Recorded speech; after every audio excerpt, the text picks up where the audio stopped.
എല്ലാവർക്കും വീണ്ടും നമസ്കാരം. ഉപാസന മീഡിയയിലേക്ക് ഹാർദവമായ സ്വാഗതം. ഞാൻ കഴിഞ്ഞ എപ്പിസോഡിൽ താരാഭജനത്തിനെ കുറിച്ചായിരുന്നു പറഞ്ഞിരുന്നത്. വ്യാഴത്തിൻ്റെ സ്ഥിതി മനസ്സിലാക്കിയിട്ട് നമ്മൾ ഏത് വിധത്തിലുള്ള താരാദേവിയെയാണ് ഭജിക്കേണ്ടതെന്ന് ഞാൻ പറഞ്ഞിരുന്നു. അപ്പോൾ ഞാൻ അതോടൊപ്പം ഈ എപ്പിസോഡുമായിട്ട് ഞാൻ വന്നിരിക്കുന്നത് അപ്പം സൃഷ്ടിസ്ഥിതി സംഹാരം 3 താരാദേവിയെ ഭജിക്കുന്ന രീതിയിൽ അതുമായിട്ട് ബന്ധപ്പെട്ട് ധ്യാന ശ്ലോകങ്ങളുണ്ട്. അപ്പോൾ അതാണ് ഞാനിവിടെ പറയാൻ ഉദ്ദേശിക്കുന്നത്. സൃഷ്ടി ധ്യാനമായിട്ട് നമ്മൾ ജപിക്കേണ്ടത് ശ്വേതാംബരാഢ്യാം ഹംസസ്താം മുക്താഭരണഭൂഷിതാം ചതുർവക്ത്രാമഷ്ടഭുജൈർദദാനാം കുണ്ഡികാംബുജേ വരാഭയേ പാശശക്തി അക്ഷസ്ര പുഷ്പമാലികേ ശബ്ദപാദോനിധൗ ധ്യായേത് സൃഷ്ടിധ്യാനമുദീരിതം. ഇതാണ് സൃഷ്ടി ധ്യാനത്തിൻ്റെ ധ്യാന ശ്ലോകം. അടുത്തത് സ്ഥിതി ധ്യാനമാണ്.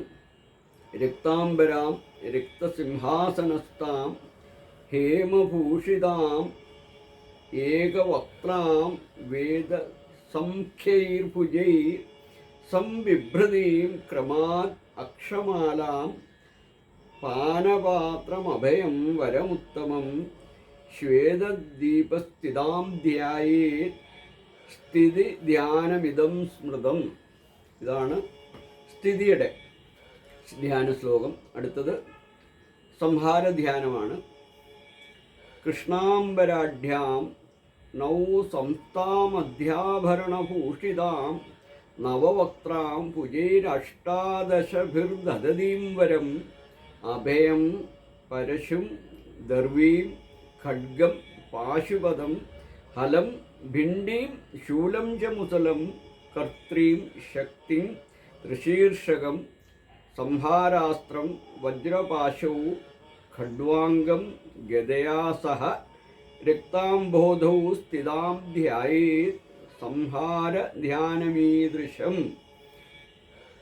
ഈ 3 ധ്യാന ശ്ലോകങ്ങളാണ് നമ്മൾ സൃഷ്ടിസ്ഥിതി സംഹാര രൂപിണിയായ താരാദേവിയെ, അവനവന് ഏത് താരാദേവിയാണോ ആ ദേവിയെ നമ്മൾ മനസ്സിലാക്കിയിട്ട് ഈ 3 ശ്ലോകങ്ങളിൽ ഏതാണോ നമ്മൾ സ്ഥിരമായിട്ട് ജപിക്കേണ്ടത് അത് ജപിക്കുക. എല്ലാവർക്കും വ്യാഴത്തിൻ്റെ ശുഭഫലം കിട്ടുന്നതായിരിക്കും. അപ്പം എല്ലാവർക്കും ഇത് മനസ്സിലായി എന്ന് വിശ്വസിക്കുന്നു. ആർക്കെങ്കിലും ഈ ധ്യാന ശ്ലോകങ്ങൾ വേണമെന്ന് താല്പര്യമുള്ളവർ വാട്സപ്പ് നമ്പർ ഞാനതിൽ കൊടുത്തിട്ടുണ്ട്. അതിൽ ബന്ധപ്പെട്ടാൽ ഞാനതിൽ എഴുതി ഇട്ടു തരാം. എല്ലാവർക്കും നല്ലത് വരട്ടെ എന്ന് പ്രാർത്ഥിച്ചുകൊണ്ട് ഹരി ഓം ഹരി ഓം ഹരി ഓം. വീണ്ടും കാണാം.